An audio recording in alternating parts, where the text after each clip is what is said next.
안녕하세요, 보돌키입니다. 이번 시간에는 언어가공 프로그램에 대해 알아보도록 하겠습니다. 추가적인 내용은 언어 보관의 정의, G02, G03, 언어가공 프로그램 작성하기, 캔버스 적용하기입니다. 언어가공 프로그램은 내용이 많다 보니까 두 개의 섹션으로 설명하도록 하겠습니다. 이번에는 언어가공 프로그램에 관해 살펴보겠습니다. CNC 프로그램을 작성할 때는 항상 직선으로만 작성하는 게 아니라 원 또는 호로 만들 필요가 있을 때가 있습니다. 언어 보관이란 언어를 생성하기 위해 공구의 이동 경로가 직선이 아닌 언어를 이루며 가공하는 기능입니다. 이러한 언어 보관의 종류는 G02 언어 보관, 시계 방향을 의미합니다. G03 언어 보관, 반시계 방향을 의미합니다.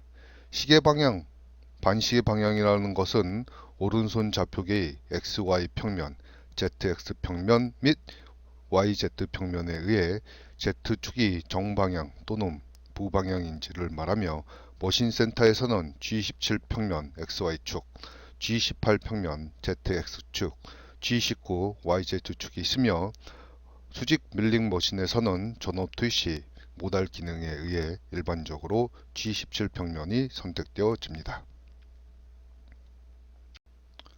그럼 언어 가공에서 반지름 R과 IJK에 관해 살펴보도록 하겠습니다. 오토캐드에서 홀을 생성하는 명령어 아크와 원을 생성하는 명령어 사이클이 있습니다. CNC 프로그램에서도 동일하게 적용됩니다. 홀을 생성하는 반지름 R과 원을 생성하는 IJK가 있으며 여기서 R은 R 플러스 지렁과 R 마이너스 지렁으로 나누어집니다.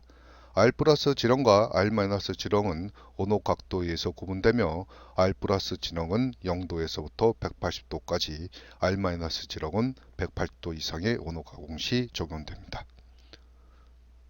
예문을 보도록 하겠습니다. 점 AB를 지나는 반경 30을 만족하는 언어는 그림과 같이 두 개가 발생합니다. 빨간색에 해당하는 R 플러스 언어, 초록색에 해당하는 R 마이너스 언어가 적용됩니다. 여기서 R 플러스 R 마이너스 언어라고 하는 부분은 언어의 중심점을 기준으로 해서 90도를 의미하는 거고, 초록색의 언어의 중심점을 기준으로 해서 180도 이상이기 때문에 R 마이너스가 적용됩니다. 여기서 다른 명령어 R 대신 IJK 사용에 대해 알아보도록 하겠습니다. I와 J를 사용하기 위해서는 먼저 언어의 시작점에서 언어의 중심점까지 화살표를 그립니다. 화살 표식은 언어의 중심점으로 가도록 그립니다. 그리고 이 화살표를 X축 성분에 대한 부분과 Y축에 대한 성분으로 분리시킵니다. 분리된 X축의 방향의 값을 I를, 분리된 Y축의 방향의 값을 J로 표기합니다. 방향은 X축 방향인 경우 I 플러스, X축의 마이너스 방향인 경우에는 I 마이너스, Y축의 플러스 방향인 경우는 J 플러스, Y축의 마이너스 경우인 것은 J 마이너스를 표시합니다. 중분지렁의 표시법과 동일합니다. 그러면 G02 언어 보관 시계 방향에 관해 살펴보도록 하겠습니다. 주로 시계 방향으로 언어 강화할 때 사용하는 G02는 언어 시작점에서 출발하여 언어 끝점까지 위치를 결정합니다. 이러한 G02 가공 방향은 시계 방향입니다. 이번에는 G02 언어 가공 시계 방향 명령 형식에 대해서 알아보도록 하겠습니다. G02 명령은 일반적으로 두 개의 명령 형식으로 지정하실 수 있습니다. R과 IJK 지정법입니다. 첫 번째 지령 형식은 G02 방식에 대해서 알아보도록 하겠습니다. 여기서 R 플러스와 R 마이너스에 대해서 살펴보도록 하겠습니다. 절대와 증분으로 표시를 하실 수 있으며 X, Y에 대한 부분은 끝점의 좌표값을 의미합니다. 그 다음에 언어의 반경값을 표시합니다. 테이블에 대한 이송 속도 값을 타진을 합니다. G01 경우와 유사하지만 G01 형식에 언어 반절의 말이 추가된 형식이라 할 수 있습니다. 지령 방법은 첫 번째, 언어 시작점에서 언어의 끝점이 시계 방향인지 반시계 방향인지를 타진합니다. 근위에서 보면 언어의 방향성이 시계 방향으로 언어가 생성되어 있기 때문에 G02로 표시합니다. 두 번째는 끝점의 좌표를 표시합니다. 마지막으로는 반경값을 표시합니다. 두 번째 명령 형식은 G02 절대지름, 중분지름을 표시할 수 있고 X, Y에 대한 부분은 끝점의 좌표를 얘기합니다. 이번에는 R-지름을 선택하도록 하겠습니다. F는 테이블의 이송 속도를 의미합니다. 첫 번째 형식과 유사하지만 R-지름에 마이너스가 추가된 형식이라 할 수 있습니다. R 플러스 형식은 180도 이하까지, R 마이너스 형식은 180도 이상 지름에 사용됩니다. 세 번째 형식은 G02의 절대적 증분지름 표시할 수 있으면 X, Y에 대한 끝점의 좌표값을 기록하실 수 있습니다. I에 대한 부분은 원호 시작점에서 원호 중심점까지 X축 방향의 증분치수이며 J는 원호 시작점에서 원호 중심점까지의 Y의 증분치수를 의미합니다. F는 이송속도를 의미합니다. 이제 G02를 이용한 예시 도면과 프로그램을 살펴보도록 하겠습니다. G02에 해당하는 첫 번째 명령 형식은 외측 가공을 의미합니다. A 시작점을 원호의 시작점이라 하고 B 점을 원호의 끝점이라고 하면 원호의 시작점에서 원호의 끝점까지 가공 경로는 원호의 형태를 이루며 시계 방향으로 진행합니다. 코드는 원호 보관 시계 방향 G02를 사용하며 좌표값은 원호의 시작점의 좌표값 X15, Y75, 원호의 끝점의 좌표값 X25, Y85, 원호의 반지름은 R10입니다. 또한 이송 속도는 F100을 사용하도록 하겠습니다. 이때 원호 반지름 값인 R을 빠뜨린 경우가 종종 있는데 이를 누락하지 않도록 주의하셔야 됩니다. 그러면 G02, X25, Y85, R10, F100으로 표시를 하실 수 있습니다. 이번에는 명령 형식 두 번째에 대해서 살펴보도록 하겠습니다. A 지점을 원호의 시작점이라고 하고 B 점을 원호의 끝점이라고 하면 원호의 시작점에서 원호의 끝점까지 가공 경로는 원호의 형태를 이루며 시계 방향을 진행합니다. 따라서 코드는 원호 보관 시계 방향 G02를 사용하며 좌표 값은 원호의 시작에 대한 좌표 X15, Y75, 원호의 끝점에 대한 좌표 X25, Y85입니다. 원호의 반지름은 R10짜리 원호의 반지름입니다. 또한 이송 속도는 F100을 사용합니다. 이때 원호의 반지름 값인 R을 빠뜨리는 경우가 종종 있는데 이를 누락하지 않도록 주의하셔야 됩니다. 그러면 G02, X25, Y85, R-10, F100으로 표현이 가능합니다. 원호의 중심점을 기준으로 해서 180도 이상으로 표현이 되어 있기 때문에 R-로 표시를 하실 수 있습니다. 이번에는 명령 형식 세 번째에 대해서 살펴보도록 하겠습니다. 원호의 반지름 R 대신 원호의 시작점 A에서 원호의 중심점 C까지의 증분치수로 표기하실 수 있습니다. A 지점을 원호의 시작점이라 하고 B 점을 원호의 끝점이라고 하면 원호의 시작점에서 원호의 끝점까지 가공 경로는 원호의 형태를 이루며 시계 방향으로 진행합니다. 따라서 코드는 원호 보관 시계 방향 G02를 사용하며 좌표값은 원호의 끝점의 좌표값을 적은 후 원호의 반지름 값 R 원호 반지름 대신 원호의 시작점에서 원호 중심점까지의 중분의 치수인 IJ를 사용합니다.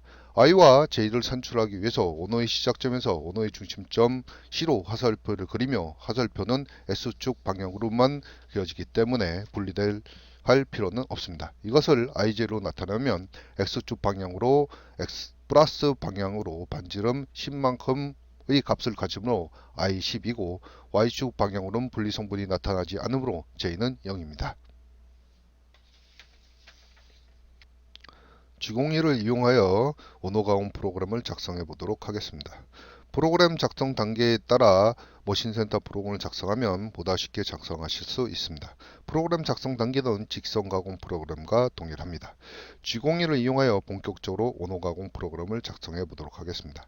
예제 도면은 바이스에 고정한 가로 100, 세로 100, 높이 20mm인 소재를 도면과 같이 절삭 가공하는 형상의 예제입니다.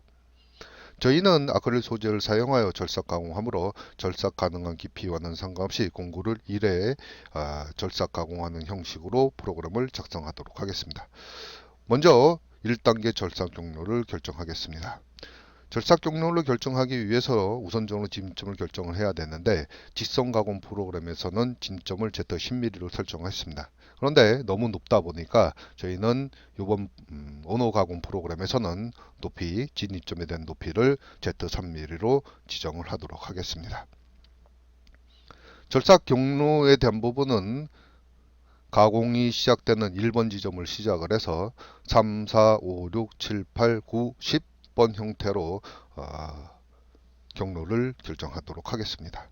2단 단계는 공유 경로값 선출값입니다. 그래서 첫 번째에 대한 진입점에 대한 값을 부여를 했고 가공 깊이에 대한 Z-5mm를 부여를 해서 언어 가공 프로그램에 해당하는 5번과 6번에 대한 좌표점을 명시를 했습니다.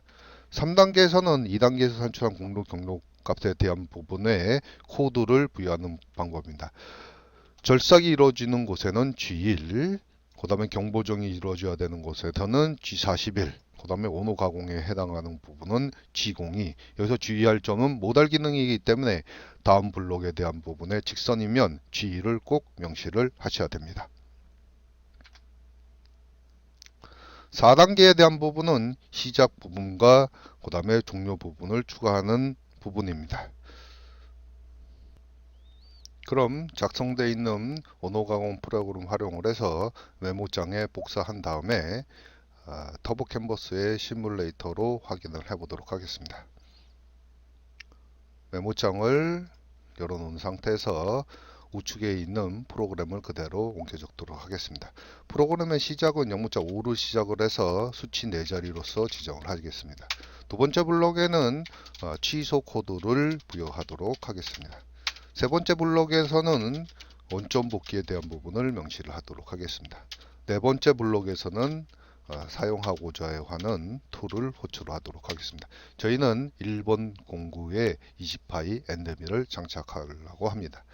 그 상태에서 가공이 이루어져야 되니까 시작 위치로 공구를 이동을 시킬 겁니다. 그래서 G00, G00, G90, G54 좌표계를 기준으로 해서 좌측으로 15mm 떨어지고 아래쪽으로 15mm 떨어져 있는 위치로 이동 지령을 시킬 겁니다. 그 상태에서 안전 높이를 결정하겠습니다. 저희는 일반적으로 하이트 프리셋을 100mm짜리 많이 사용하니까 100mm를 지정하도록 할 겁니다. 스핀들을 부여하도록 하겠습니다. 진입점에 대한 부분은 가공이 시작되는 위치죠. 그래서 Z3mm를 지정하겠습니다. 도면상의 가공 깊이는 마이너스 5mm로 설정되어 있기 때문에 5mm를 설정하고 피드 값을 부여할 겁니다. 프로그램을 좀 더 쉽게 작성하기 위해서 저희는 경보정이라고 하는 것을 사용을 하고 있습니다. 그 다음에 75라고 입력을 하고 언어 가공 프로그램에 대한 부분을 입력을 하도록 하겠습니다.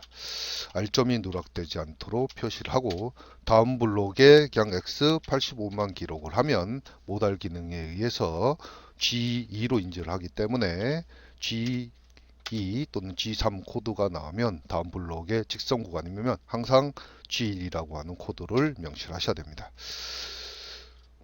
Y15를 기록을 하겠습니다. G1 그럼 필요가 없겠네요. X-15를 부여하고 그 다음에 경보정을 취소를 하도록 하겠습니다. 수치에 점을 누락하지 않으면 환학 시스템 같은 경우 1000분의 1 단위로 인지를 하기 때문에 내가 원하는 위치가 설정이 안 될 수 있습니다. 그래서 보호에도 주의하셔야 되고 수치에도 점이 누락되는 것들을 잘 확인을 하셔야 됩니다. 절삭률을 끄고 그 다음에 길이 보정에 대한 부분을 해제하도록 하겠습니다.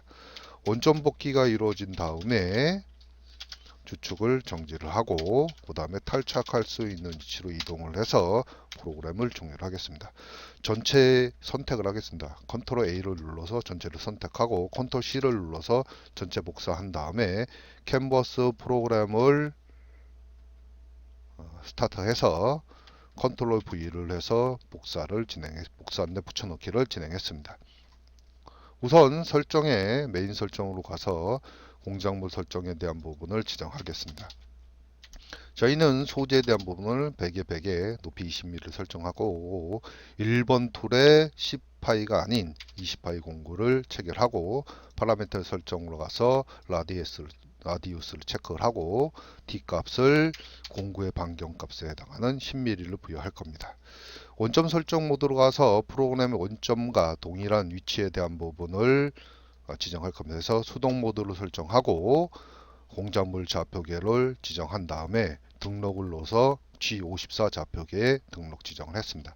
다시 원점 복귀를 지정하고 자동 모드를 놓은 상태에서 기계는 저희가 지금 필요가 없기 때문에 도움말 아래에 있는 기계를 해제를 하고 공구 경로를 활성화시켜서 실제 공구 경로가 어떻게 움직이는지 확인하도록 하겠습니다. 오버라이드를 활용을 해서 조금 비드 값을 줄이시고 사이클 스타트를 눌러서 프로그램이 이상 없는지를 확인할 겁니다. 그러기 위해서는 실가공 모드에 놓으신 상태에서 사이클 스타트를 누르면 프로그램에 의해서 절삭 가공이 이루어질 겁니다. 이렇게 내가 원하는 형태의 모양물이 만들어졌으면 우측 마우스의 상면 보기를 지정하고 적당한 위치로 지정하신 상태에서 정밀도를 100으로 설정하시면